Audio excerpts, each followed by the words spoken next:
আমরা চলে এসেছি আবার বসুন্ধরা নার্সারি। এই যে আমাদের দাদাকে জিজ্ঞাসা করবো এগুলো কি গাছ। দাদা এগুলো কি গাছ? জাম গাছ। জাম গাছ? হ্যাঁ। কি জাম এগুলো? কালো জাম।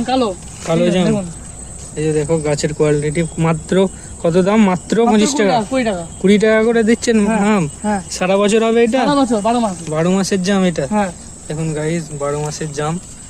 কত যারা নেবেন কন্ট্যাক্ট করবেন। এটা কি নার্সারি? এটা আরামবাগ বসুন্ধরা নার্সারি। আচ্ছা, বসুন্ধরা নার্সারি। আমরা চলে এসেছি আবার বসুন্ধরা নার্সারি। এই যে আমাদের দাদাকে জিজ্ঞাসা করবো এগুলো কি গাছ। দাদা এগুলো কি গাছ? জাম গাছ। জাম গাছ? হ্যাঁ। কি জাম এগুলো? কালো জাম। কালো জাম। এই যে দেখো গাছের কোয়ালিটি। মাত্র কত দাম? মাত্র 25 টাকা। 20 টাকা করে দিচ্ছেন আম? সারা বছর হবে এটা? 12 মাসের জাম এটা। দেখুন গাইস, 12 মাসের জাম। কত যারা নেবেন কন্ট্যাক্ট করবেন। এটা কি নার্সারি? এটা আরামবাগ বসুন্ধরা নার্সারি। আচ্ছা, বসুন্ধরা নার্সারি।